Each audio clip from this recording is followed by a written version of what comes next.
All right, welcome everyone. So one of the players I collect is Johnny Mize. I've got an totally amazing collection to share with you. I'm up to a baker's dozen of Johnny Mize cards, which is appropriate because it includes 2 new cards and one of them is a bread card. I just, I only have like a few bread cards, but I just love spending my dough on bread cards. Makes me feel like I'm in the upper crust of collectors. Better not talk about that now. Let's wait until we get to it. I was going to show you these cards in order, I love them all, but from the up to my favorites, like least favorite to most favorite, but I couldn't decide. So I said, I'm just going to go reverse chronological order without further bread puns. Well, there might be, who knows? Let's do it. Yeah. Okay, so out of my Johnny Mize cards, I only have one that is modern. And so this is the newest one chronologically, the 2011 Hope's Diamond Anniversary. And pretty cool because it was 60 years since their first set in 1951. And so they numbered these out of 60. You can see it on the bottom there. You can also see all of the red where Johnny Mize was leading. Did a lot of leading in slugging. Did some RBI leading. Home run leading. Dude's a leader, man. The dude is a leader. And this is pretty cool because he played first for the Cardinals. So you don't see him, there aren't as many cards of his in a Cardinal uniform, but this one is, of course, it is a modern. But I think that's just a beautiful, beautiful card. Really like what they did with this design. And then we moved back a few years, almost 60 years, speaking of that 60-year anniversary, to 1953. And this is from the Lionel Carter collection. Shout out to Jim, Picker Jim, who just did a video on Lionel Carter, or reposted a video, which I had seen before, but I actually watched again. Really just an amazing collector that was meticulous and focused on high-grade cards. So I was, blessed to get one of these a few years back out of his collection. He just had a real penchant for quality. And check out the quality here on this Nevermore Minty 7. Look at that. And we will check out the back. The Big Cat was a leading hitter in the 52 World Series. Batted for 400. 3 of his 6 hits were home runs, in fact, and there was almost a 4th home run. He was robbed, I tell you. Robbed.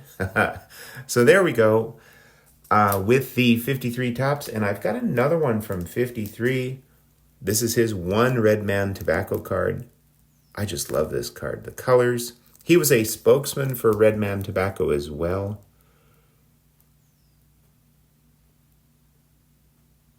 That is such a beauty. I'm a tab snob. Got to have these with tabs. This is an SGC 5.5. I think it's really a 10.5.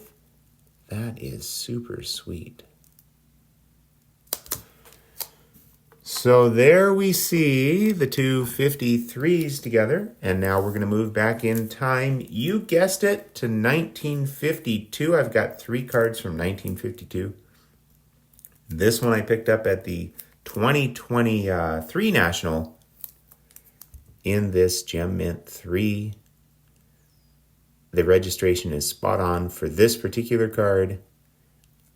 Yeah, just an amazing, a totally amazing Gem Mint 3. This is one of the, there weren't a ton of horizontal cards in 1952 tops. Of course, this is one of them. You see the facade of Yankee Stadium in the background. Johnny Mize was a bat connoisseur. You see him with a bunch of bats. Just, to me, this is just an epic card. Let's check out the back. Beautiful, beautiful 3. I'll kind of put this, I'm going to try to fit all 3 of the 1952s. I've got 3 from 1952, so I'm going to try to fit all three of them. I could grab another one of Drew's custom card stands, but I'll leave it at this. 52. Now, this is a new one. Just came in the mail a couple days ago. Another Gem Mint 3, 52 Bowman Johnny Mize. I love 52 Bowman. I'm seeking to get a full Hall of Famer run on 52 Bowman, plus some Yankee contributors, and this dude is in both categories. Now, you can see not perfectly centered, but that's okay with me. This centering works well for me. To me, this matched what I call the nice to price ratio. The seller accepted my offer of $65, and so I'm getting a really, really nice card. Really nice card for $65. And, the centering is fine for me. It's, pretty darn well centered left, right, and top, bottom does not bother me a bit. Back's really nice, too. It's got a little paper wrinkling here. I guess if I took that sleeve off, you'd see it better. You can kind of see it there. But it doesn't even go through. It's nothing. It's just a little bit of corner wear. But, yeah. To me, this is it. This nails that nice to price ratio where it's really, really nice at a lower price relative to, what it could be if it were a higher grade. And wow, this is a little bit thicker PSA case. I'm not sure if I've had this one before. It's got that plastic insert. I like it. It feels really solid and sturdy. Super stoked to add that one to the collection. That's one that, I've been wanting for a long time, and combination of waiting for the right one, but also just not prioritize getting one. I've got one more from 1952. This one's kind of tough. This was a national pickup from last year, I believe, 2024. The 52 Burke Ross. Yeah, at first I did not care for Burke Ross so much, but now I really love them. I think the reason I didn't care so much is I thought that, the images are not sharp, which is true, but I realized, they're not meant to be viewed up super close. They're kind of meant at a distance. I think they really have a beautiful look, a lot of beautiful colors. And he gets on the hit parade of champions because he was with the world champion New York Yankees, and in 1951 when they won. And of course, he was a big time contributor, big time slugger. So there we go. Whoop. All right, we'll do it this way. What the heck? There we go. There we have the three Johnny Mize together from 1952. What a year. Woohoo! All right, I've got one card from 1951. Here it is. It's the Burke Ross doubles. So you've got this beautiful Johnny Mize here. I just love the colors on this card. And then in addition, you've got, let's see, forgot for a second there. You've got Billy Johnson, another Yankee contributor. And so 2 for 1, that's pretty cool. I paid like $50 or less for this from Dave & Adams, which is kind of crazy. I would have paid more just for the Mize.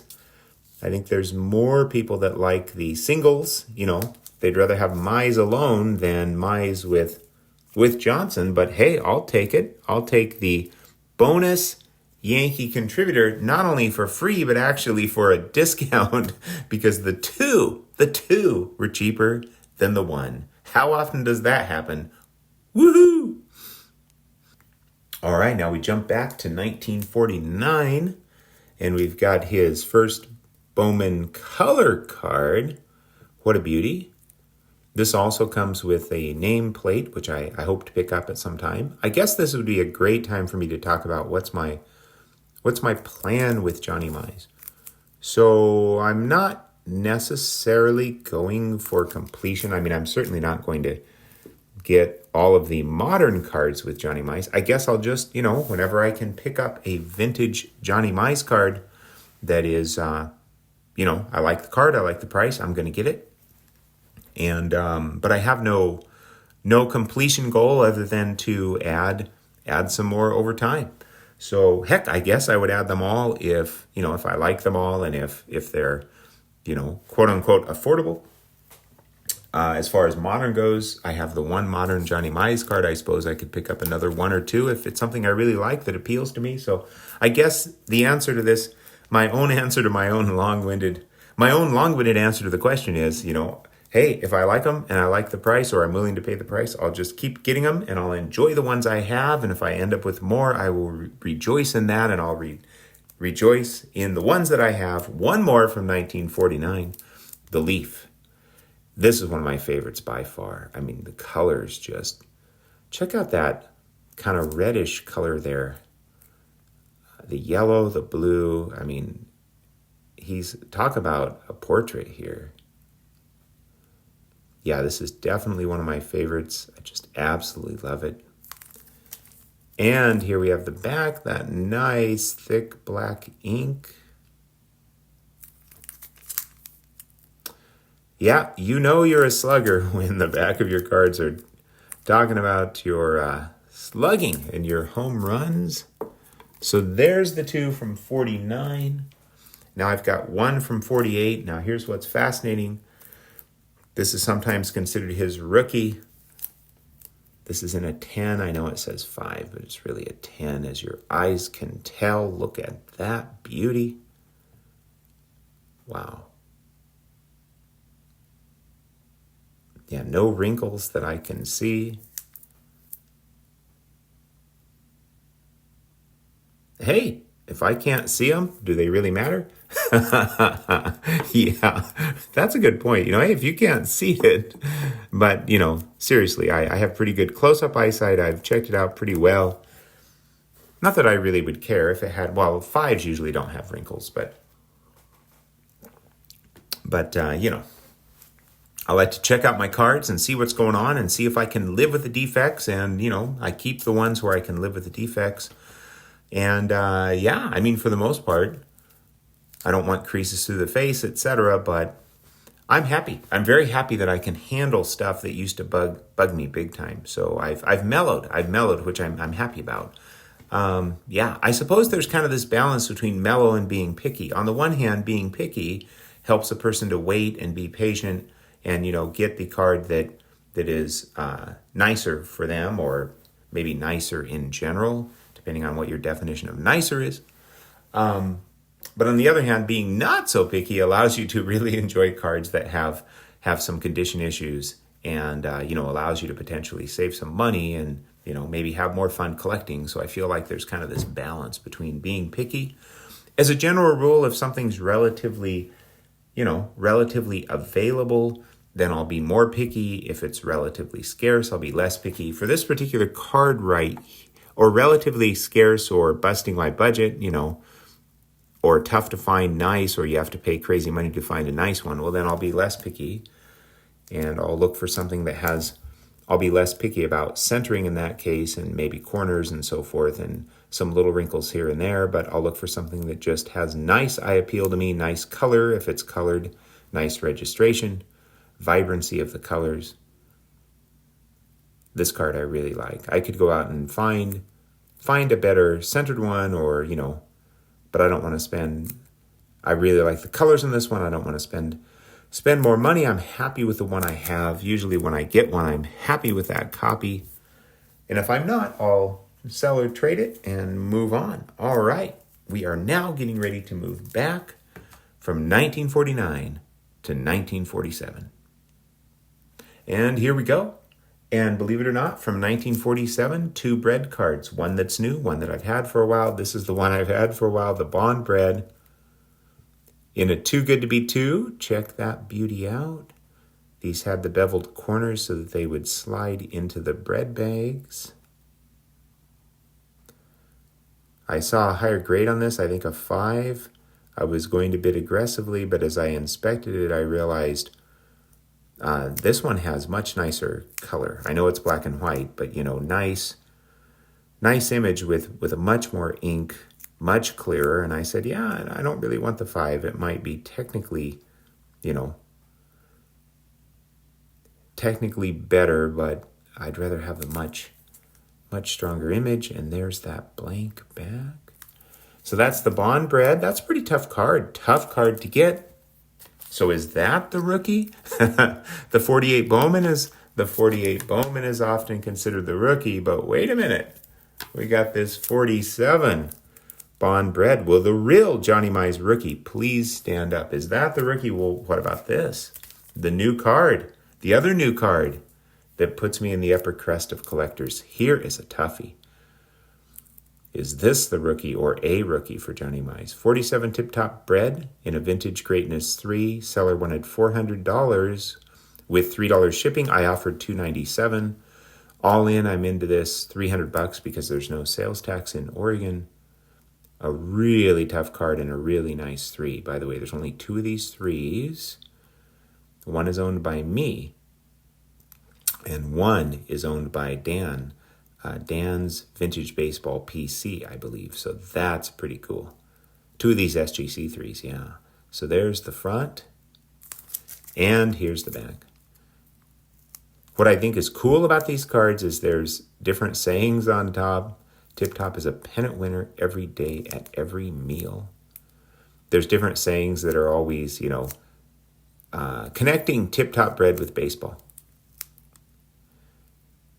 And I think that loaf of bread there is really cool. They're really connecting Tip Top Bread with baseball. Look for the stars on the Tip Top wrapper and the stars on the diamond. So they're trying to connect your love of baseball to a love of Tip Top Bread. Root for your home team and for Tip Top Bread. Let's see, there are 15 photos of cards of your favorite baseball players in this club group. So in this case, the club is the New York Giants. This is when he was with the Giants before he came to the Yankees. So there's 15 New York Giants. I think there's something like 11 different teams. So 15 times 11, 165 cards in the set. And there's different sayings on top. I'd love to get some of the different sayings. Some of them are really cool, but these are kind of tough and spendy cards for sure. I mean, you can get commons without too much trouble, but when you go after the main names in this set, like Johnny Mize, it's going to set you back a fair amount of dough. Yes, indeed. This bad boy puts me in the upper crust of collectors. What am I doing? I need to be showing these right here. We've got one more. Is this the real Johnny Mize rookie? From 1946. Oh, the Propagandas Montiel, Los Reyes del Deporte, the Kings of Sports. Johnny Mize, this is a really nice pristine one. These are paper thin. They were pasted into albums with the Cuban heat and humidity. This has a really, really nice look for a 1. This is when he's with the Giants as well. And there's the back, which you can kind of, if you know about Johnny Mize, you can kind of figure out what's being said, like has sido seleccionado en All-Star en Los Años, so he was selected an All-Star in these years, and so forth and so on. All right, so that is my oldest Johnny Mize card. Tell you what, let's put these pre-rookies, or maybe they're rookies. Boy, I pity the fool who's trying to collect a Johnny Mize rookie card, because what are you supposed to do? Is it one of these 3? Is it from 46 or 47 or 48? I wonder if I can. That sounds like a dangerous thing to do, but it looks like it's working. So what the heck? Will the real Johnny Mize please stand up? Out of these 4, which one's my favorite? Could be recency bias, but I think it's the Tip Top Bread. I just love the way they're promoting their loaf of bread, that loaf of bread on the back. Yeah, just love it. Absolutely love it. All right, let me turn this camera around for a boy. Isn't that sweet? The quadfecta of Johnny Mize rookies, or XRCs, or whatever the heck, pre-rookies, whatever the heck you want to call them. It doesn't really matter to me. I mean, I guess, the only thing that matters to me is, I do, if I'm collecting a player, I like to go after their rookie card for sure. But in this case, it doesn't really matter to me if they're all rookies or none of them are rookies. They're still absolutely amazing, totally amazing. Woo! Yeah, there you have it, a baker's dozen, putting me in the upper crust of Johnny Mize collectors. Not quite up there with, well, there's some powerful Johnny Mize collectors out there. Powerful in terms of, their collections. I'm not, competing with them. I'm just having a blast, man. Having an absolute blast. Thank you for sharing in my joy. I hope you had a wonderful and peaceful time in the Vintage Sanctuary. Take care, my friends.